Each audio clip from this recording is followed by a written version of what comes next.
Et salut tout le monde! Vous vous apprêtez à regarder un extrait de Brainstorm Geek, l'émission enregistrée sur Twitch tous les lundis soirs à 21 h est disponible en podcast audio sur Spotify, Deezer, Apple Podcast et Google Podcast le mardi à 17 h. Enjoyez le visionnage!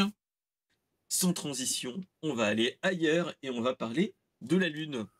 Et on va parler de la Lune, le satellite naturel, hein, pas les autres lunes, hein, je vous ai vu.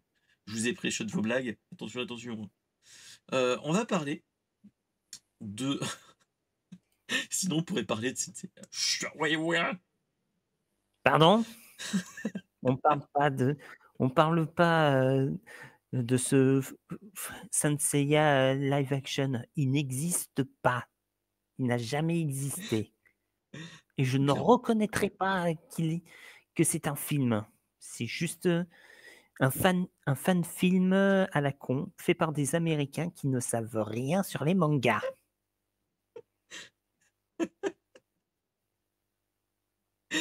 Donc voilà. Allez, on va parler de la Lune et comme je disais, on parle de la Lune, le satellite naturel et pas les autres lunes. C'est ce que je veux dire? On parle de, on parle de ce qui s'est passé jeudi dernier. Je ne sais pas si vous en avez entendu parler.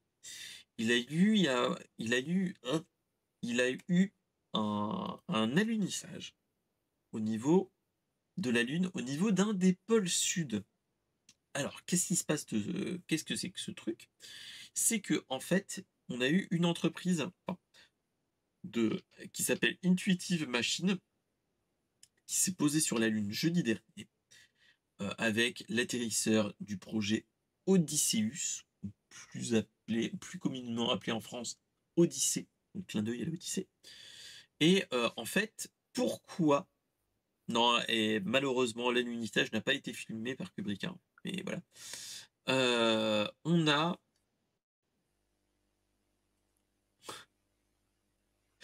et petite info, c'est le premier engin d'une entreprise privée qui s'est enfin, atterri, enfin pas atterri, qui s'est aluni, sur notre satellite. Et petit truc, oui, et viser la Lune, ça ne me fait pas peur. Oui, en fait, ce qui s'est passé, c'est que, l'alunissage et cetera a été quand même compliqué. On a eu de gros risques quand même d'atterrissage, qui a chié dans la colle, hein, clairement. Mais, heu, parce qu'ils avaient eu ils ont eu des avaries au moment de l'alunissage, malheureusement, avec des instruments de télémétrie qui chient dans la colle et cetera. Mais bon, voilà. Et donc en fait, ce qui s'est passé, c'est que, petite info, cet alunissage, on a fait quelque chose, c'est que l'alunissage, enfin, l'atterrisseur qui est arrivé jusqu'à la Lune a été envoyé par SpaceX, donc coucou Elon Musk, et ensuite l'atterrisseur sur la Lune est encore une entreprise privée. Donc ce qui s'est passé, c'est que, on a eu des petits moments de solitude, mais cette entreprise a emmené plein d'appareils, avec lui, dont, des appareils canadiens et ainsi de suite. On est, plutôt content de cet alunissage parce que ça signe le retour du conteneur américain à s'alunir sur notre chère Lune et surtout, ça sonne ça sonne le début de la reconquête spatiale. Je m'explique. En fait, ce qu'ils ont fait, c'est qu'en fait, cet alunissage au niveau du pôle sud est lié à une chose, c'est que en fait, cet alunissage, est lié à du fait que en fait, cet alunissage va arriver à un endroit où il y a de la glace, où il y a de la glace et donc potentiellement de l'eau et donc potentiellement pouvoir faire à long terme une base lunaire à ce niveau-là. C'est toutes ces choses-là qui enchaînent l'une puis l'autre et ainsi de suite et surtout, c'est le fait de faire cette, technique d'alunissage et ainsi de suite, prévoit une autre chose, c'est de permettre une préparation potentielle vers la suite de la conquête spatiale qui est nulle autre que Mars et ainsi de suite. Donc, en fait, ce qui se passe, c'est que ce oui, oui, j'arrive à lire les bêtises que vous dites derrière et c'est compliqué. Mais voilà. Et salut ma chère Faustine, comment vas-tu? Et donc oui, et clairement, en fait, ce qui se passe, c'est que le fait de parler de cette news, c'est pas du fait que, OK, on atterrit sur la Lune comme tout le monde, mais surtout, en fait, ça sonne la possibilité ouh attention, de permettre en fait de voir l'entreprise qui est de la découverte de l'espace et d'aller plus loin que la Lune. On n'est qu'à la première étape d'une des prochaines étapes entre guillemets. Et donc, petit à petit, si on arrive à faire ça proprement, à pouvoir faire une base lunaire et ainsi de suite, ça va permettre de faire le rêve de notre cher Elon Musk, c'est de vivre sur Mars. Clairement, on est clairement dans ce cas de figure-là. Donc voilà, clairement, c'était un grand moment. Ce qu'il faut se rappeler, c'est que là, c'est quelque chose qui parle beaucoup. C'est que on en parle beaucoup parce que c'est une entreprise privée. Pourquoi c'est une entreprise privée?